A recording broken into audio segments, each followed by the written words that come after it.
하나님의 말씀은 에베소서 5장 15절부터 18절의 말씀이 되겠습니다. 하나님의 말씀은 에베소서 5장 15절부터 18절의 말씀, 다 찾으신 줄 알고 한 목소리로 함께 공독하여 올리도록 하겠습니다. 그런즉 너희가 어떻게 행할지를 자세히 주의하여 지혜 없는 자 같이 하지 말고 오직 지혜 있는 자 같이 하여 세월을 아끼라. 때가 악하니라. 그러므로 어리석은 자가 되지 말고 오직 주의 뜻이 무엇인가 이해하라. 술 취하지 말라. 이는 방탕한 것이니 오직 성령으로 충만함을 받으라. 아멘. 자, 오늘은 세월을 아끼라, 그리고 세월을 아껴서 해야 하는 일이 무엇인지에 대해서 함께 우리가 은혜를 나누도록 하겠습니다. 그래서 우리가 계속해서 지금 에베소서 5장의 말씀에 세월을 아껴라, 때가 악하니라 라는 이 말씀을 가지고 우리가 함께 은혜를 나누고 있습니다. 자, 우리가 지난 시간에 함께 여러분들에게 말씀드렸던 것처럼 여러분들이 어떤 것을 기억하고 계십니까? 우리의 신앙에서는 무엇이 필요하다 하겠어요? 코페르니쿠스적인 그 대혁신이, 대변혁이 필요하다라고 제가 말씀을 드렸죠. 그래서 많은 사람들이 이 코페르니쿠스에 의해서 지구를 중심으로 하늘이 돌고 있다는 천동설이, 태양을 중심으로 땅이 돈다는 지동설로 대변혁이 일어나는 것처럼 우리의 신앙생활에도 나와 나의 필요에서 하나님의 영광으로 그 패러다임이 시프트, 바로 변화되어야 한다는 것을 우리가 함께 은혜를 나누었습니다. 자, 그래서 우리가 계속해서 이제 앞으로 한 3주 정도 더 왜 우리가 세월을 아껴야 하는지, 그리고 세월을 아껴서 우리가 이 땅에서 해야 될 일들이 무엇인지에 대해서 계속해서 여러분들과 함께 은혜를 나누도록 하겠습니다. 자, 결론적으로 여러분들에게 말씀을 드리면 우리의 신앙이 나와 나의 필요에 머물게 되면 하나님의 자녀다라는 그 확신이 우리들의 삶 가운데 있어서는 수시로 흔들릴 수밖에 없는 것입니다. 그래서 여러분들에게 제가 한 가지 여쭤보도록 하겠습니다. 자, 여러분들은 언제 구원을 받으셨습니까? 자, 이와 같은 질문들을 하게 되면 여러분들이 대부분 머릿속에서 내가 언제 구원을 받았지라고 이제 날짜를 계산을 하죠. 그렇죠? 그래서 여러분들은 언제 구원 받으셨어요? 대부분 자기가 세례받은 날짜를 생각합니다. 여러분들, 그거 아니에요. 우리는 언제 하나님 앞에 구원을 받았어요? 창세 전에 우리는 하나님 앞에 이미 구원을 받았습니다. 자, 그렇다면 여러분들 에베소서 5장 1절부터 3절에 찬송하리로다 하나님 곧 우리 주 예수 그리스도의 아버지께서 그리스도 안에서 하늘에 속한 모든 신령한 복으로 우리에게 복 주시되 곧 창세전에 그리스도 안에서 우리를 택하사 우리로 사랑 안에서 그 앞에 거룩하고 흠이 없게 하시려고 그 기쁘신 뜻대로 우리를 예정하사 예수 그리스도로 말미암아 자기의 아들들이 되게 하셨으니 라고 되어 있습니다. 자, 그러면 여러분들 우리는 또 이와 같은 질문들이 떠오르게 되겠죠. 자, 창세전에 우리가 구원을 받았다. 그러면 우리가 날 때부터 이미 아버지 하나님으로부터 그리스도인으로 우리가 되어져서 나는 것입니까? 아니, 내가 태어날 때부터 예수를 믿는 자로 태어나면 되냐고요. 그건 아니죠. 여러분들 잘 들으셔야 돼요. 그러니까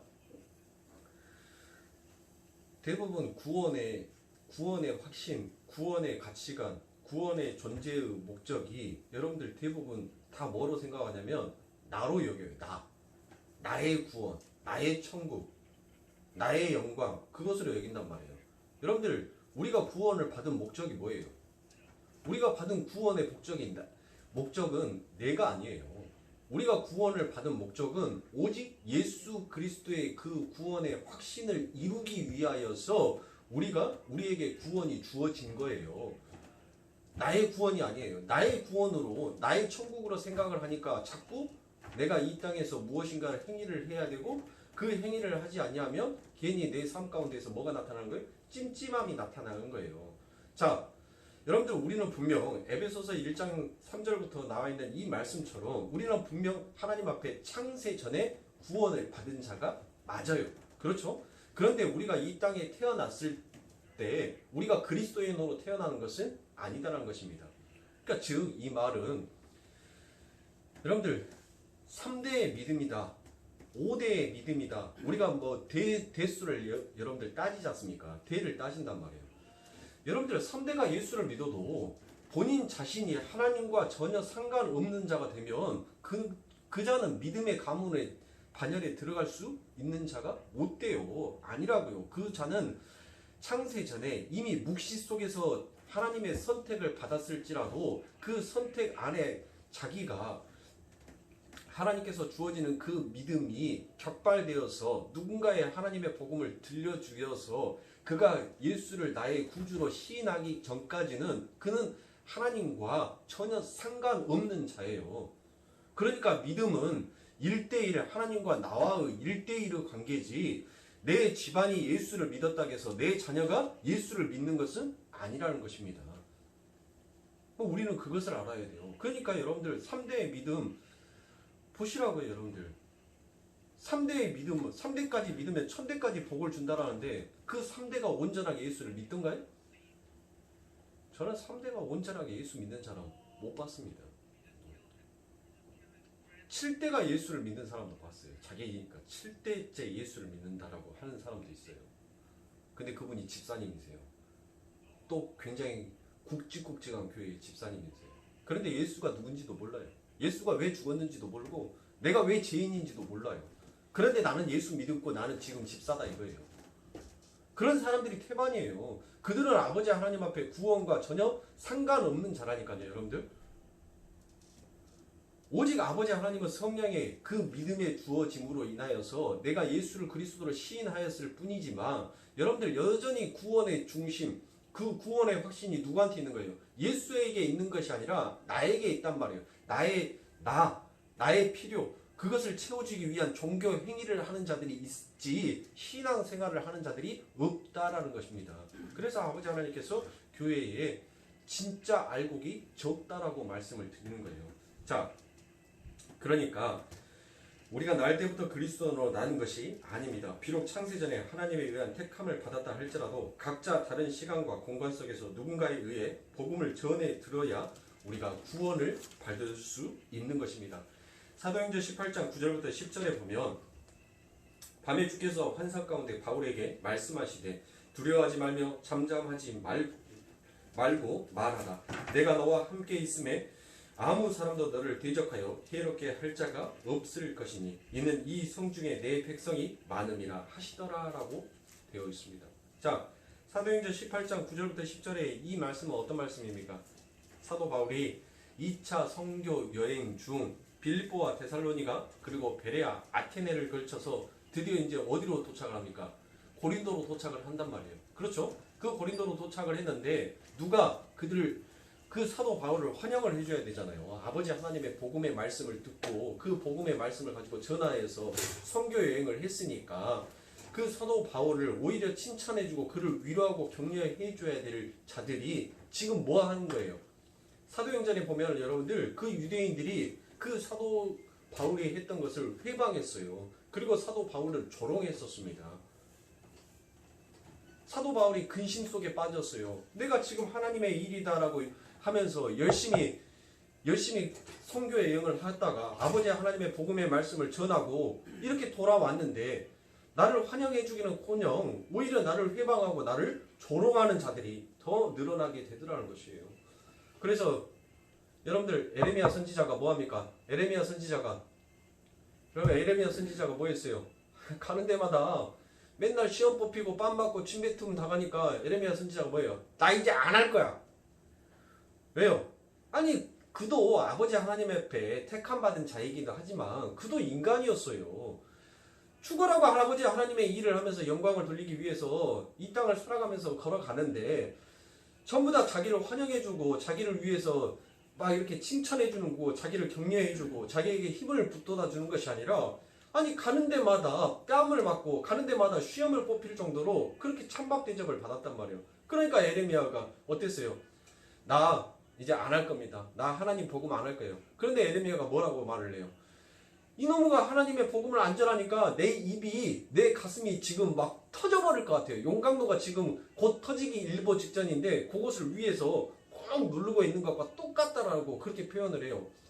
전하자니 다시 뺨을 맞을 것 같고, 안 전하자니 이신석 뒤로 가. 끄고. 안 전하자니 가슴이 답답하고, 전하자니 지금 환대를 못 받을 것 같고, 그러니까 지금 이러지도 저러지도 못하는 거예요. 지금 사도 바울 역시도 마찬가지입니다. 사도 바울 역시도 아버지 하나님의 복음을 전하기는 전해야 되겠는데, 아니야, 하나님의 복음을 전하고 있는데 기껏 나를 위로해주고 나를 위해서 격려해주는 것이 아니라 오히려 내가 하는 일을 더욱더 회방하고 나를 조롱하고 있더라는 것이에요. 그런데 사도행전 18장 9절부터 10절에 하나님께서 뭐라고 말합니까? 너 가서 복음 전해 라고 말을 합니다. 왜요? 이 고린도에 누가 많다는 거예요? 하나님께서 창세전에 택한 내 백성이 많다라고, 이 성중에는 내 백성이 많다라고 얘기를 하는 것입니다. 복음을 전하라는 것은 뭐예요? 그 복음을 전하라는 것은 아직 그들이 아버지의 하나님 앞에 창세전에 선택은 받았지만 누군가 복음을 전해주는 자가 없어서 그 복음을 듣지 못하였기에 아직 구원과는 나와 전혀 상관없는 자이니까 그들에게 복음을 전하라는 거예요. 그들에게 복음을 전하여서 그들이 그 이야기를 듣고 창세전에 선택받은, 택함받은 자로서 그들이 들어올 수 있게끔, 함께 할 수 있게끔 사도 바울에게 복음을 전하다라고 이렇게 얘기를 하는 것입니다. 그렇게 전하는 자에 의해서 복음을 듣게 되는 하나님의 백성들은 하나님께서 그 길을 열어주시고 복음을 이해시켜 주시는 것입니다. 사도행전 16장 14절에 보면 두아니아의 성에서 자주 옷을 파는 누구를 만납니까? 루디아를 만나죠. 아버지 하나님께서 뭐 해주셨어요? 그의 길을 열어주심으로 사도 바울이 하는 복음을 듣더라, 믿더라 라고 얘기를 하는 거예요.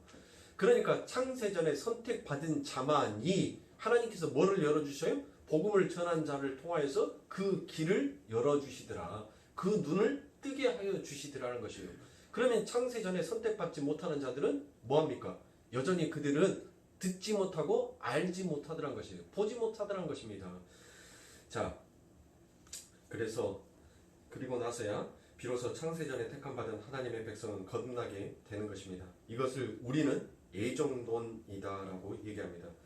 그러면 우리의 구원은 그것으로 끝이 나는 것입니까? 우리가 더 이상 아버지 하나님 앞에 이제 구원을 받았으니까, 하나님께서 우리들을 예정하시고 하나님께서 우리를 선택하셔서 모든 것을 다 하셨으니까 우리는 가만히 있으면 되는 건가요? 아니죠. 하나님께서는 분명 우리들의 삶 가운데 있어서 그 구원의 확신을 이루게 하기 위하여서 우리를 동참시키셨어요. 어디의 일에? 그 아버지의 하나님은 나라의 일에. 그만 하나님의 일은 무엇이다라고 했어요? 하나님의 일은 당신이 보낸 그 아들 예수 그리스도를 주로 시인하는 거, 그 예수를 믿는 거. 그래서 성경에서는 뭐라고 말합니까? 너희가 구원을 받았으면 누구를 믿으라? 주 예수 그리스도를 믿으라 라고 우리들에게 요구하고 계시는 것입니다. 사도행전 16장 30절부터 31절에 보면 저희를 데리고 나가 가로되 선생들아 내가 어떻게 하여야 구원을 얻으리까 하거늘 가로되 주 예수를 믿으라 그리하면 너와 내 집이 구원을 얻으리라 하고라고 이렇게 얘기합니다. 자, 성경은 이처럼 이율배반적인 내용들이 우리들에게 많이 전파가 되고 있습니다. 분명 하나님께서 하시는 일이기도 하지만 분명 그 일에 동참하여서 함께 뛰는 자로 우리들도 불러주셨다는 것을 이야기하고 계십니다. 요한복음 3장 16절에 보면 하나님이 세상을 이처럼 사랑하사 독생자를 주셨으니 이는 저를 믿는 자마다 멸망치 않고 영생을 얻게 하려 하심이니라 라고 얘기합니다. 로마서 10장 13절에 보면 누구든지 주의 이름을 부르는 자는 구원을 얻으리라 라고 이렇게 얘기를 하죠. 자, 그런데 여러분들 로마서 10장 14절부터 15절에 보면 그런즉 저희가 믿지 아니하는 이를 어찌 부르리오 라고 이렇게 얘기를 합니다. 자, 그러면 그 말은 뭐예요 여러분들? 바로 13절에서는 로마서 10장 13절에서는 주의 이름을 부르는 자는 구원을 얻으리라 라고 그렇게 얘기를 했어요. 즉 주의 예수의 이름을 불러라, 그래야 뭐를 얻는다? 구원을 얻는다라고 얘기합니다. 그렇게 해놓고 저희가 믿지 않는 자를 어찌 부르리요라고 하지요. 자, 그러면 이 말은 무엇입니까? 우리가 예수를 믿기 위해서는 분명 하나님께서 무엇을 주셔야 돼요? 우리들에게 그 은혜로 믿음을 주셔야지만이 그 믿음을 선물 받은 자, 하나님 앞에 선택받은 자, 창세전에 택함 받은 자만이 예수를 그리스도로 시인하더라라는 것입니다. 예수를 주로 부르더라라는 그와 같은 말인 것입니다. 그리고 그들에게 그 믿음이 주어지기 위해 전파하는 자를 하나님께서 그들에게 보내신다라는 말입니다. 하나님은 성자 예수 그리스도를 이 땅에 보내시고 죽이시는 십자가 사건 이외의 구원의 전 과정에 우리를 동참시키고 계십니다. 창세기 28장 10절부터 15절을 보면 야곱이 부엘사바에 떠나 하란으로 향하여 가더니 한 곳에 이르러 해가 진시라. 거기서 유숙하려고 그곳에 한 돌을 가져다가 베개로 삼고 거기 누워 자더니 꿈에 본즉 사닥다리가 땅 위에서 있는데 그 꼭대기가 하늘에 닿았고 또 본즉 하나님의 사자들이 그 위에서 오르락내리락하고 또 본즉 여호와께서 그 위에 서서 이르시되 나는 여호와니 너의 조부 아브라함은 하나님이요 이삭의 하나님이라. 내가 누워있는 땅을 내가 너와 내 자손에게 주리니 내 자손이 땅에 티끌같이 되어 내가 서쪽과 동쪽과 북쪽과 남쪽으로 퍼져나갈지며 땅의 모든 족속이 너와 내 자손으로 말미암아 복을 받으리라. 내가 너와 함께 있어 내가 어디로 가든지 너를 지키며 너를 이끌어 이 땅으로 돌아오게 할지라. 내가 내게 허락한 것을 다 이루기까지 너를 떠나지 아니하리라 하신지라라고 말합니다. 자, 여러분들 창세기 28장의 이 말씀은 지금 하나님께서 야곱에게 언약을 주시는 말씀이시죠. 자, 그런데 전능하신 하나님께서 지금 뭐라고 얘기를 하는 겁니까? 하나님께서 분명 야곱과 지금 약속을 해요. 약속을 하시는데 하나님께서는 지금 야곱에게 뭐라고 하냐면 나는 지금 너를 아버지 하나님의 내 거룩한 백성으로 만들기 위해서 이런저런 계획들을 가지고 있다. 그런데 그 계획들을 속에서 내가 지금 너를 나의 일에 동참시켰다. 그래서 아버지 하나님께서 전부 다 이루어 주시는 것이 아니라 너를 동참시켜서 나의 뜻이, 나의 계획이, 내가 작정했던 그 작정이 전부 다 이루어지기까지 뭐 하시겠다는 거예요? 내가 너를 떠나지 않겠다는 것이에요. 그러니까 사랑하는 성도님들, 우리가 구원을 받으면 구원 받음과 동시에 우리가 성자가 되는 것이 아닙니다. 우리가 성자가 묵시의 세상에서는 이미 완벽한 자로 우리가 존재하고 있지만 이 땅에서는 우리가 구원에 무엇을 얻기 위하여서 구원에 흔들리지 아니하는 그 확신을 얻게 하기 위하여서 우리는 역사에 이 인생의 시간들을 걸어가고 있는 거예요. 그 걸어가고 있는 시간들 속에서 우리들은 무엇하죠? 때로는 흔들리지 않습니까? 우리가 요동할 때가 있잖아요. 내가 정말 이러고도 하나님 앞에 구원받은 자가 맞나? 내가 정말 이러고도 아버지 하나님의 뜻을 이루는 자가 맞나? 여러분들 왜 그와 같은 확신 속에서 여러분들이 그렇게 흔들리시냐고요? 하나님께서 다 하실 건데, 하나님께서 전부 다 이루실 건데, 응? 우리를 모아하는 자로 그 아버지 하나님은 나라에 우리를 동참시켜서 하나님과 같은 사역자로 우리를 불러주셨기에 그래서 우리들은 때로 믿음에 대한 확신이 흔들릴 때가 있는 것이에요. 여러분들 이 야곱도 보세요. 야곱도 하나님 앞에 엄청난 축복의 은혜를 받았죠. 하나님께서 지금 축복을 해주잖아요. 야곱에게 네가 딛는 그 땅이 그리고 동서남북 어디에서든지 간에 네 이름에 너의 이름에 너의 자손이 널리 퍼질 것이다라고 얘기를 해요. 자, 제가 여러분들에게 기도 시작 전에 기도로 말씀드렸던 것처럼 여러분들 우리에게 이름이 주어졌잖아요. 우리에게는 각자의 이름이 있단 말이에요. 그렇죠? 그 이름은 내가 나를 부르기 위해서 지어진 것이 아니라니까요. 남이 나를 부르기 위해서 지어진 것이 이름이에요. 이름. 응? 그러니까 성도는 바로 하나님께서 우리를 부르기 위하여서 우리를 부르기 위해서 지어준 이름이다라는 거예요. 성도는. 응?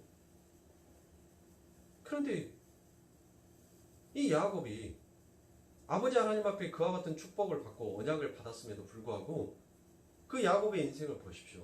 야곱이 20년 동안 죽자 살자 고생을 하죠. 어디에 가서? 외삼촌 라반의 집에 가서 죽도록 고생을 하잖아요. 그러니까 여러분들 그 죽도록 고생을 하면서 이 요셉이 이 야곱이 무엇을 얻게 되었습니까? 구원에 대한 확신을 얻게 되었다는 거예요. 믿음에 대한 확신을 그 20년이라는 그 고생을 하면서 그가 깨달은 것은 아버지 하나님께서 이루시는 말씀은 반드시 이루어지고 마는구나. 반드시 성취되는구나를 그것을 하나님께서 깨닫고 알게 하기 위하여서 하나님께서는 그 야곱을 외삼촌 라반의 집으로 가게끔 그 길을 열어버리신 거예요. 그리고 그 길에서 네가 진짜 이 땅에서 추구해야 될 것이, 네가 진짜 이 땅에서 누려야 될 것이 무엇인지를 하나님께서는 그 야곱에게 가르치신 것입니다. 그리고 야곱이 그것을 배우자 드디어 그의 입에서 하나님만을 의지하는 자로 그의 인생이 바뀌지 않습니까? 그렇죠. 그의 이름이 바뀌어요. 이제 더 이상 이제는 옛날 그 이름이 아닌 이제 하늘의 이름으로 사는 자로 이름이 바뀌는 것이에요. 자, 그뿐만이 아니라 여러분들 여호수아 1장 1절부터 9절의 말씀을 보십시오. 여호와의 종 모세가 죽은 후에 여호와께서 모세의 수종자 눈의 아들 여호수아에게 말씀하여 이르시되 내 종 모세가 죽었으니 이제 너는 이 모든 백성과 더불어 일어나 이 요단을 건너 내가 그들 곧 이스라엘 자손에게 주는 그 땅으로 가라.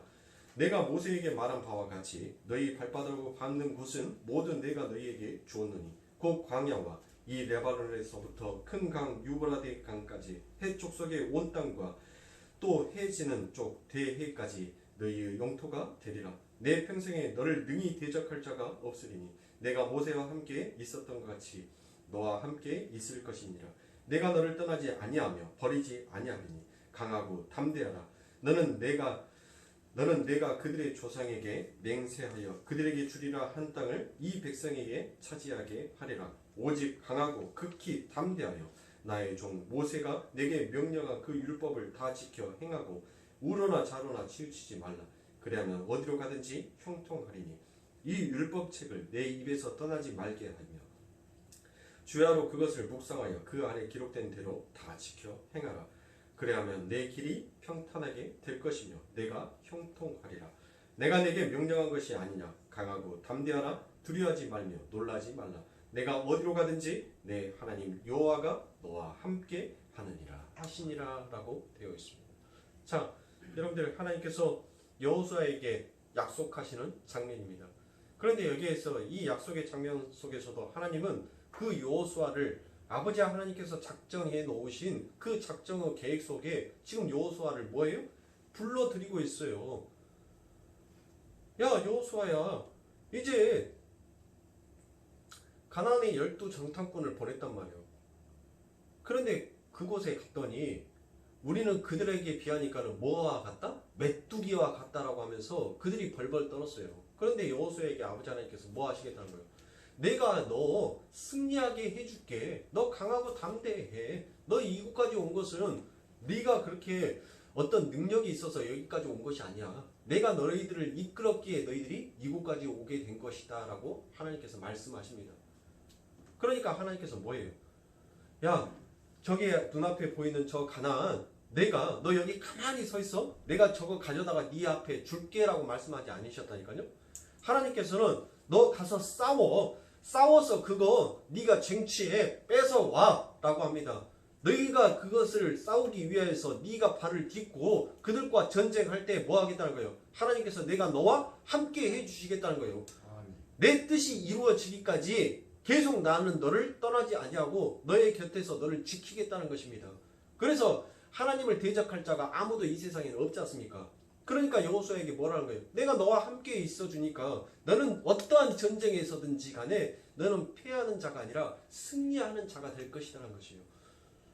여호수아가 그 안에 믿음의 확신이 있었기에 가나안을 쟁취할 수 있었잖아요. 가나안을 점령할 수 있었지 않습니까? 믿음이 확신이 없었다면, 그가 흔들리는 자가 되었다면, 이처럼 아버지 하나님께서 그에게 믿음의 확신을 심어주지 아니하셨다면 그는 그 마음속에서 뭐가 있었을 거예요? 두려움이 있었을 거예요. 그래. 아니 어떻게 10명의 정탐꾼들은 전부 다 야 우리 저기에다가 쌓아봤자 계란으로 반칙이니까 처음부터 포기하자. 그냥 쟤들은 노예가 되어서 그냥 쟤들과 함께 더불어서 살면 야 그것으로도 만족한 거 아니냐? 라고 얘기를 한단 말이에요. 응? 근데 여호수아는 뭐 됐습니까? 여호수아가 갈렙은 그렇지 않았어요. 아니다. 만군의 여호와가 함께 하신다면 저들은 우리가 저들이 우리를 메뚜기처럼 보는 것이 아니라 우리가 저들을 메뚜기처럼 보게끔 하나님께서 바꿔놓으실 거다. 어? 그럼 뭐가 두렵냐라는 거예요. 그에게 하나님께서 뭐를 선물해 주셨어요? 여호수아는 이미 아버지 하나님께서 창세전에 이미 선택을 해 놓으셨어요. 그리고 창세전에 선택해 놓은 그 여호수아에게 누가 사도인 바로 모세가 아버지 하나님의 복음이 어떤 것인지 구원이 어떤 것인지 아버지 하나님의 나라가 어떤 것인지를 그가 설명을 해줬단 말이에요. 연실히 설명을 해줬어요. 그 설명을 들은 여호수아는 그 이야기를 듣고 그 이야기 속에서 뭘 하게 되었어요? 이제 그의 믿음이 확산되기 시작한 거예요.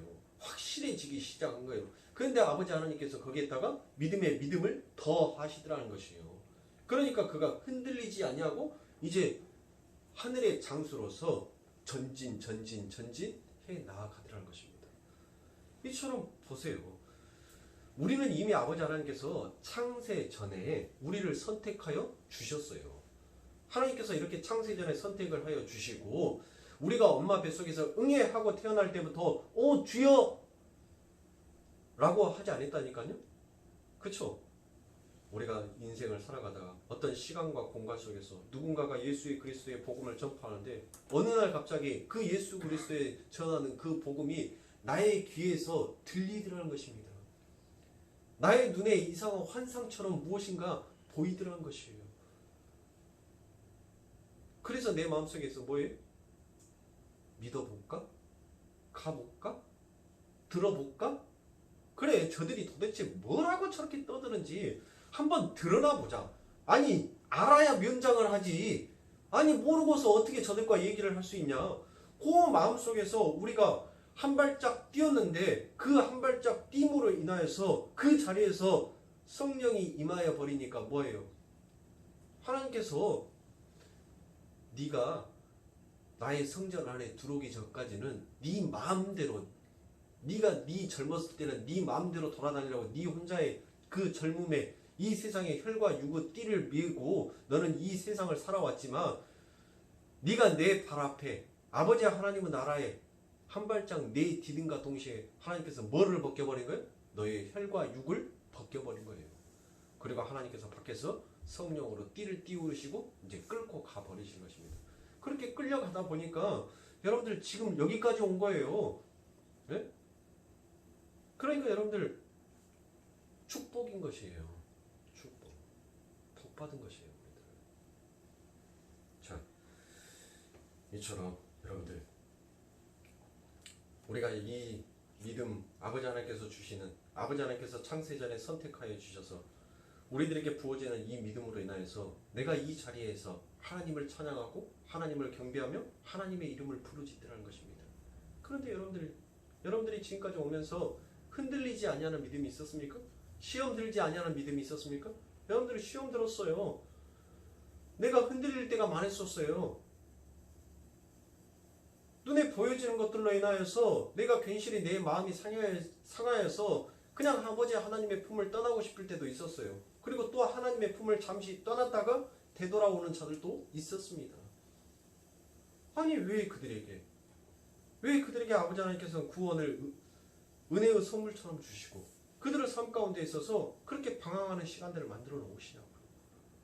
왜 하나님의 고든 길을 하나님께서는 우리가 다시 죄와 사망의 법을 향하여서 가지 못하게끔 가시와 담으로 우리를 막아 놓으신다라고 했는데 아니 지금 내 삶을 보면은 그 가시와 담이 전부 다 치워져 있고 죄를 향하여서 곤두박질을 하면서 가고 있는 나의 모습처럼 보여지는데 하나님께서는 묵묵부다 아무 말씀도 안 하시는 것처럼 느껴질 때가 우리들 있지 않습니까?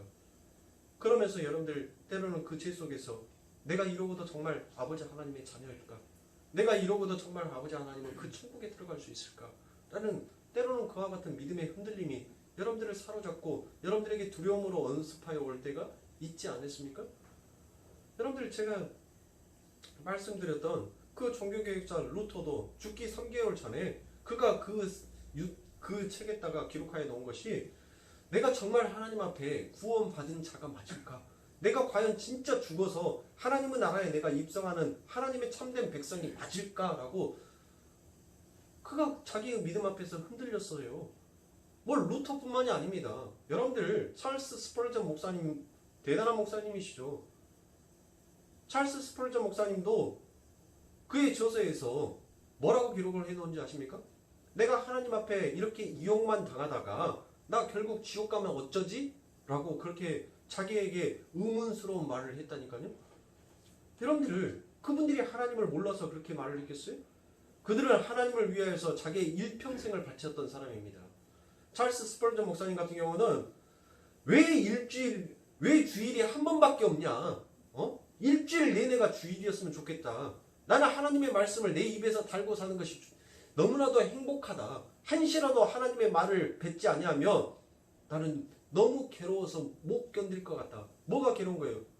하나님의 말씀을 하고 있을 때만큼은 내가 하늘의 사람으로서 붙들려 있는 것 같은데 내가 설교를 하지 아니할 때 세상의 생각들이 나를 엄습하여 오니까 두렵다는 거예요. 너무 괴롭다는 거예요. 그 시간들이. 그래서 나는 매일같이 하나님의 말을 설교하고 선포하고 싶다라고 말했던 분이 아니 그렇게 일평생을 그렇게 30년 이상의 그 목회를 하시면서 그가 마지막 자기의 인생 앞에 내가 하나님 앞에 이렇게 이용만 당하다가 내가 지옥에 던져지면 어쩌지라는 이와 같은 얼토당토 않은 믿음이 전혀 없는 정말 유년부와 같은 그와 같은 고백들을 했단 말이에요.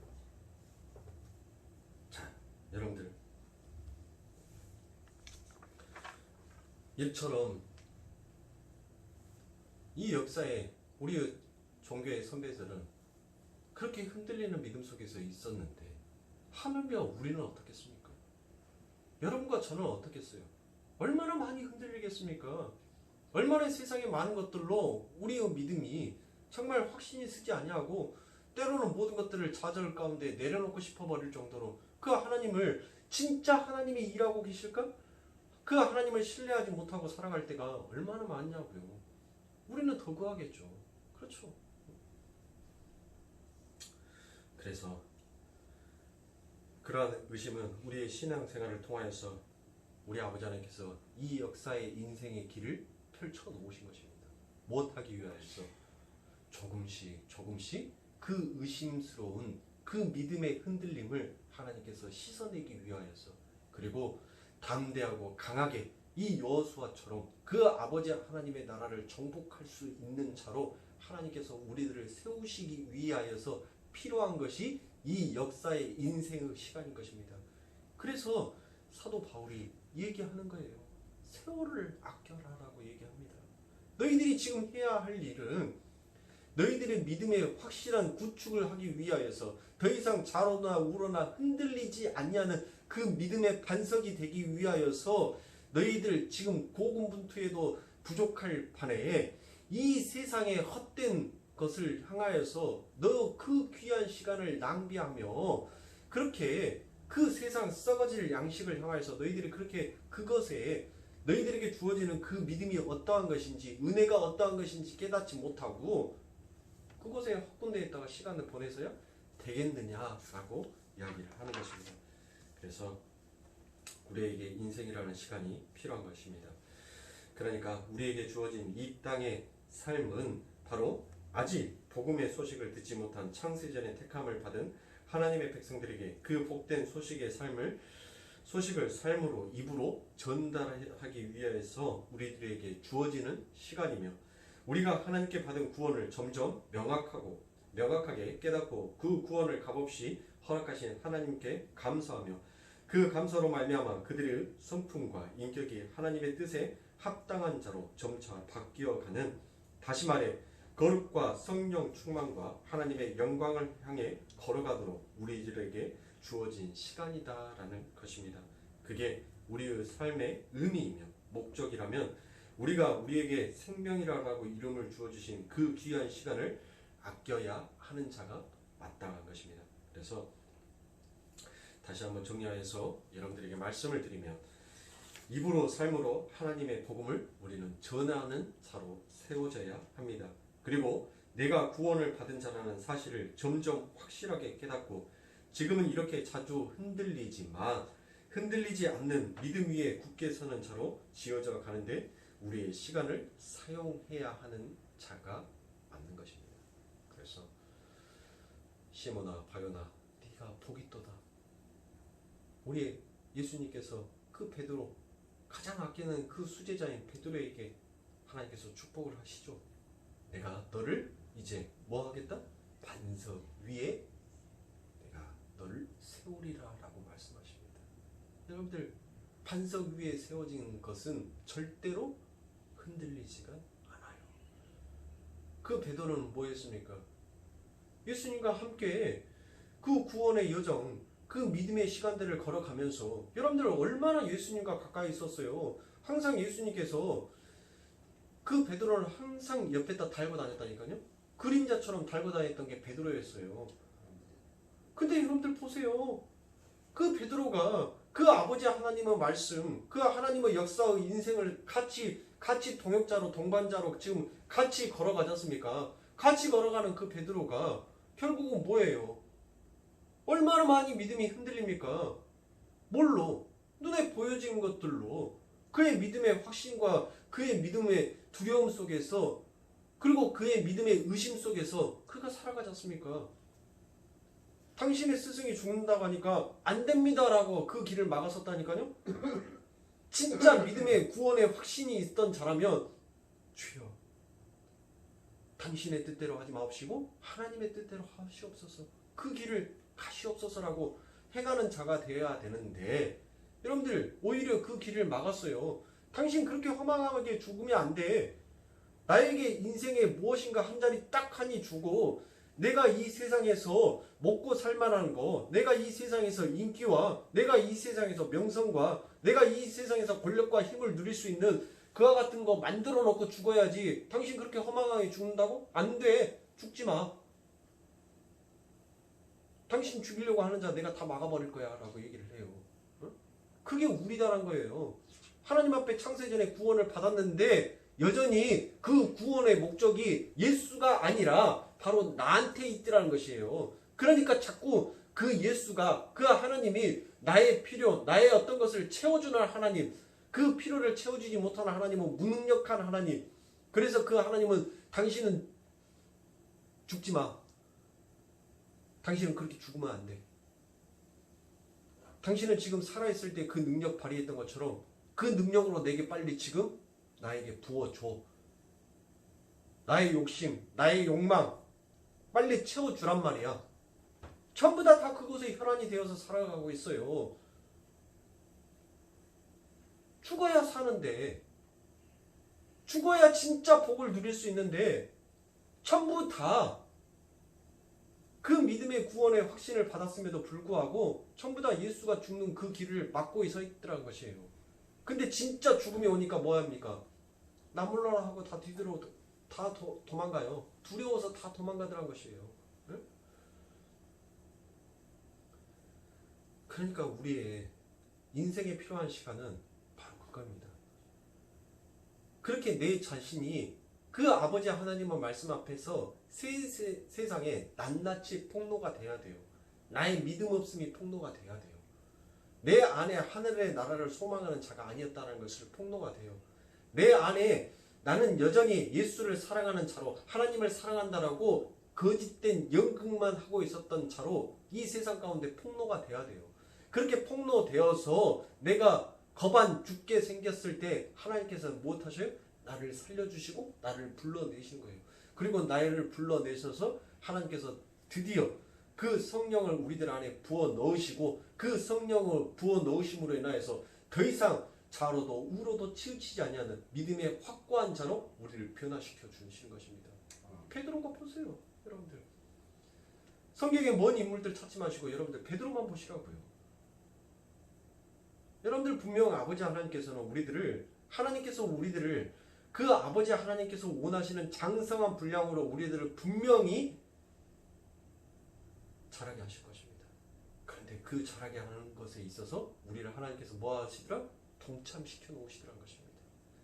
여러분들 우리 사람이 처음부터 직립보행했습니까? 우리가 엄마 뱃속에서 태어나자마자 두 발로 으쌰 하고 섰습니까? 아니죠. 그 아이들이 어느 정도 일정 시간이 지나면 이제 걸을 때가 되면 수백 번의 엉덩방아를 찢습니다. 만약 그 아이가 엉덩방아를 찢는 것에 두려워서 여전히 그 네 발로 기어다닌다면 그 아이는 평생 동안 걸어 다닐 수가 없습니다. 두 발로. 그런데 수백 번 엉덩방아를 찧으면서도 아니야. 나는 분명히 이 두 다리로 일어서서 나는 걸을 수 있어라는 그 믿음의 확신, 그 소망이 있으니까 그 아이들이 뭐 하는 거예요? 그 엉덩방아 찢는 것을 두려워하지 않는 것입니다. 그리고 다시 으쌰 하고 일어나는 거예요. 그렇게 일어나더니 처음에는 뭐 합니까? 어설픈 발걸음으로 온몸을 흔들면서 수평과 균형을 잡기 위하여서 가진 힘과 가진 노력을 다합니다.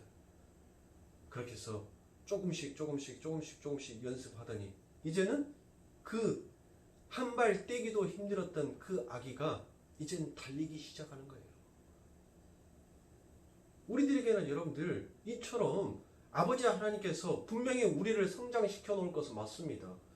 부모가 그 자녀가 성장하는 데 필요한 모든 것들을 전부 다 아낌없이 지원하여서 여러분들 전부 다 쏟아내지 않습니까? 네? 그 하나의 생명이 온전하게 장성한 성인으로서 자라가기 위하여서 부모는 자기의 모든 엑기스를 전부 다 꽉꽉 짜내어서 그 아이들에게 혼신의 힘을 다해서 다 쏟아부은다니까요. 결국 그 아이는 그 부모의 쏟아부은 그 정성에 의해서 장성한 분량으로 자라나지 않습니까? 우리도 마찬가지예요, 여러분들. 하나님께서 우리들을 그 믿음의 장성한 분량으로 우리를 일으켜 세워 주시지만 하나님께서 모든 것들을 전적으로 우리들에게 전부 다 부어 주시지만 우리 역시도 그 장성한 분량에 이르기까지 우리 안에 들어오는 그 믿음의 두려움과 그 의심스러움을 여러분들 떨쳐버리고 강하고 담대하게 우리들을 일어서야 하는 것입니다. 그게 우리가 해야 할 일이에요. 그게 우리가 세월을 아끼는 자인 것입니다. 그러니까 여러분들 내가 이 세상에서 두려움을 갖고 있다는 것은 뭐예요? 그 두려움에는 뭐라 하겠습니까? 요한일서에 보면 요한서에서 두려움에는 뭐가 있다게? 형벌이 있다라고 얘기를 하는 거예요. 왜? 아버지 하나님께서 너희들 흔들리지 아니하는 믿음, 반석 위에 쓴 믿음이 되기 위하여서 뭐를 부어주셨다는 거예요? 성령까지도 이게 부어주셨는데 네가 흔들리고 두려워한다면 네 그 두려워하는 걸로 인하여서 내가 너 죽게 할게. 그래, 그걸로 영원히 두려워해. 여러분들 우리들의 삶 가운데 있어서 우리 하나님께서 얼마나 무서운 분이신지 여러분들 그냥 성경에서 우리 하나님은 무서운 하나님이야 라고만 얘기하는데 여러분들 우리 하나님이 왜 무서운 하나님이신지 여러분들 아세요? 대부분 사람들에게 물어보면 우리 하나님께서는 무서움의 하나님이래요. 그럼 왜 무서운 하나님이냐고 물어보면 죄를 향하여서 덜진하여서 죽이는 하나님이래요. 죽이는 하나님이어서 그래서 무서운 하나님이래요. 여러분들 그게 무서운 하나님이에요? 우리 하나님이 왜 무서운 하나님인 줄 아십니까? 우리 하나님은 전지전능하신 분이시잖아요. 그 죽은 자를 살려서 영원히 살게끔 만들어서 어디에 던져버리는 거예요? 지옥불에 던져버리기 때문에 그래서 무서운 하나님이에요. 죽음으로써 끝나는 것이 아니라 죽은 자를 살려내서 영원히 죽지 아니하는 지옥불에 던져버리기 때문에 그래서 무서움의 하나님이에요. 죄에 대해서 하나님께서 돌진해 오시는 것은 그것은 하나님의 성품이기에 어쩔 수 없는 것입니다. 진짜 하나님께서 무서운 것은 하나님께서 수없이 많은 기회를 주셨음에도 불구하고 하나님을 멸시하고 천대하면서 아버지 하나님의 말씀을 등한시 여기고 여전히 내가 우상이 되어서 나를 섬기기 위해서 그 하나님마저도 이용해 먹으려고 하는 그 아담의 군상들을, 아니 당신의 아들도 3일 만에 부활시켜서 하나님의 새로운 영으로 그를 이 땅에 걷게 하셨던 분이 하나님이신데, 하나님께서 허락지 아니하시면 성자 당신의 아들이라 할지라도 절대 살아날 수가 있어요 없어요? 없어요. 하나님께서 허락하셨기에 그가 그 죽음은, 그 사망의 문을 깨고 일어나시는 것이에요. 그래서 무서움의 하나님이에요 여러분들. 그냥 우리가 단순히 그냥 무서움의 하나님, 사랑의 하나님이라고 하고 여러분들 그렇게 생각하시면 안 돼요. 네? 여러분들 생각해 보세요. 죽은 자를 살려내어서 영원히 타는 그 불못에 갖다가 집어 넣는다고 생각을 해보세요. 그러니까 여러분들 이거 생각하시면 돼요. 광양제철소에 보면 엄청난 용광로가 있잖아요. 그 철을 녹이는 그 엄청난 뜨거운 용광로. 응? 우리가 게임기에 보면 슈퍼마리오에 가면 그 용광로에 풍 빠지면 다시 삐리리릭 하고 살아난다니까요. 어디로? 그 처음의 자리로 가요. 그리고 다시 뭐 하게 해요? 그 용광로 그 길을 점핑하게끔 만들어놔요. 응? 그게 우리 하나님이시다고요. 그 용광로에 빠져서 우리의 뼈다구가, 우리의 살이 전부 다 녹아내리면 다시 하나님께서 살아나 하면 다시 살아나서 또 그 고통을 당하는 거예요. 내 살점이, 내 뼈다구가 녹아가는 그와 같은 고통을 영원히 당한다라고 생각해 보세요.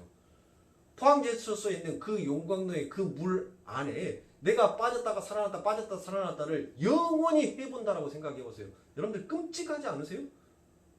몸서리 치러지지 않습니까?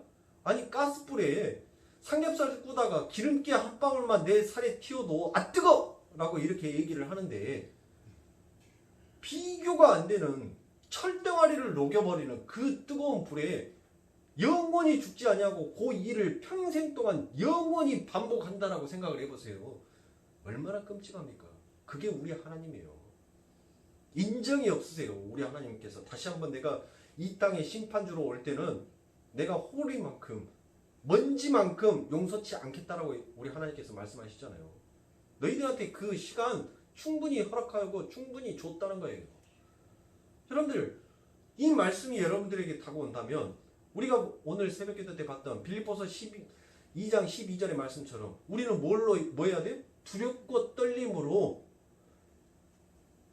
그 두렵고 떨림으로 우리는 이 시간을 아껴야 돼요. 그 예수를 의지해야 된단 말이에요.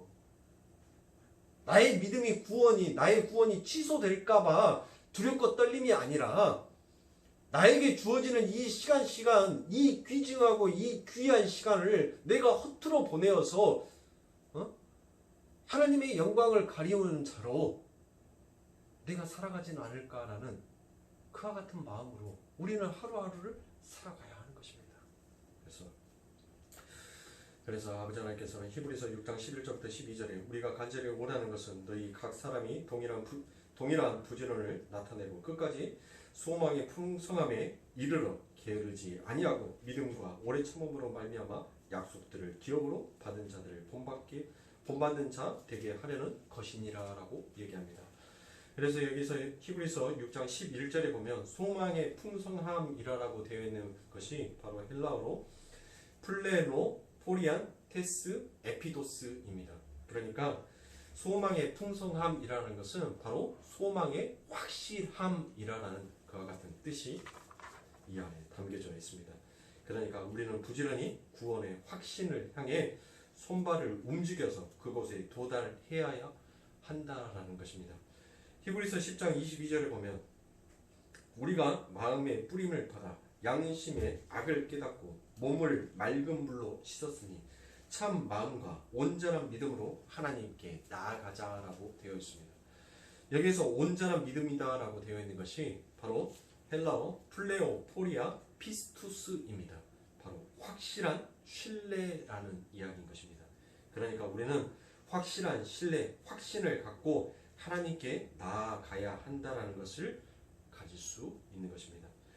디모데후서 1장 12절에 보면 이를 인하여 내가 또 이 고난을 받되 부끄러워하지 아니하며 나의 의로운 자를 내가 알고 또한 나의 의탁한 것을 그날까지 저가 능히 지키실 줄을 확신함이라라고 얘기합니다. 사도 바울은 이렇게 확신 속에서 신앙생활을 했던 것입니다. 베드로후서 1장 10절에 보면 그러므로 형제들아 더욱 힘써 너희 부르심과 택하심을 굳게 하라. 너희가 이것을 행한즉 언제든지 실족치 아니하리라라고 얘기합니다. 베드로가 성도들에게 너희 부르심과 택하심을 굳게 하라라고 공고를 합니다. 여기에서 굳게 하라라는 것이 베바이안입니다. 베바이안. 이 베바이안이라는 것은 흔들리지 아니한 확실한이라는 그와 같은 뜻이 있습니다. 그러니까 우리 신앙의 지향점은 거룩, 성령 충만, 하나님의 영광, 다른 말로 확신에 있어야 한다라는 것입니다. 그러니까 우리가 구원의 확신이 전혀 없거나 자주 흔들리면서도 전혀 아무런 노력이나 시도도 해보지 않는다는 것은 우리들은 신앙생활에 있어서 있을 수 없다라는 것입니다. 왜? 하나님께서 그 길로 우리를 놔두시지 않기 때문인 것입니다. 사랑하는 성도님들, 이처럼 여러분들의 삶 가운데서 우리가 이렇게 세월을 아끼면서 이 땅에서 우리가 해야 할 것은 바로 우리에게 주어져 있는 그 믿음의 확신을 가지고 우리는 점점 그 아버지 하나님의 나라를 향해서 한 걸음씩 한 걸음씩 내딛고 가야 하는 것입니다. 여러분들, 하나님께서 장성한 분량으로 우리를 성장케 하여 주신다는 것은 하나님께서 우리의 발을 천국을 향하여서 가까이 오게끔 만들어 주시겠다라는 말씀도 되지만 우리가 그 천국을 향하여서 한 발짝 한 발짝 내딛는 자가 되어야 한다는 것도 함께 더불어 말씀을 드리는 것입니다. 우리가 그 천국을 향하여서 여러분들 발을 내딛기 위하여서는 우리들에게는 두려움과 의심을 버려버리고 오직 예수의 그리스도께서 우리를 위하여서 해놓으신 일을 우리가 믿고 인정하는 것이 그게 세월을 아끼는 자이며 그 자가 이 때가 악한 세상에 있구나라는 것을 깨닫는 자인 것입니다. 사랑하는 성도님들, 세월을 아끼라. 때가 악하니라. 여러분들의 시간을 아끼라고 하니까 여러분들 뭐 잠자는 시간도 쪼개시면서 기도하시고 그래서 얼굴이 헬쑥하니 그 하는 것보다 여러분들 그와 같은 말씀이 아니에요. 여러분들이 주어져 있는 그 시간, 하나님께서 여러분들에게 휴식을 주었으면 여러분들은 그 시간에 무엇 하면 돼요? 정말 충실하게 휴식을 잘 취하시면 돼요. 하나님께서 여러분들에게 여행을 보내주시면 뭐 하시라고 여행을 보내주셨겠어요? 내가 만들어 놓은, 내가 창조해 놓은 이 산과 들을 보면서 더욱더 너희들의 소망이 두터워지기를 바란다라는 그 마음 안에서 하나님께서 여러분들에게 휴식을 주시고 휴가를 주시는 거예요.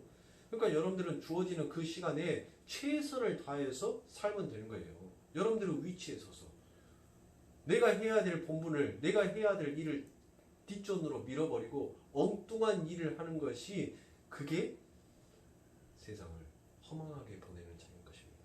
사랑하는 성도님, 나에게 주어져 있는 그 자리, 그 위치에서 최선의 노력을 다하고 최선을 다하되 그게 내 인생의 목표가 아닌 내가 이 길에서 최선을 다하는 것이 곧 하나님께 영광을 돌리는 길이다라는 그와 같은 소망의 목표를 가지고 그와 같은 확신을 가지고 여러분들이 살아가는 것이 세월을 아끼는 자이고 오직 아버지 하나님의 그 믿음의 확신 속에서 천국을 향하여서 여러분들의 발을 내딛는 자다라는 것을 잊지 마시고 사랑하는 성도님들, 여러분들에게 주어지는 시간들 속에서 우리가 여러분들이 해야 될 일이 무엇인지를 잘 깨닫고 하나님 앞에 칭찬받을 수 있는, 하나님 앞에 귀한 상 받을 수 있는 그와 같은 여러분들의 모습으로 성장하시길 주님의 이름으로 축원합니다. 기도하겠습니다.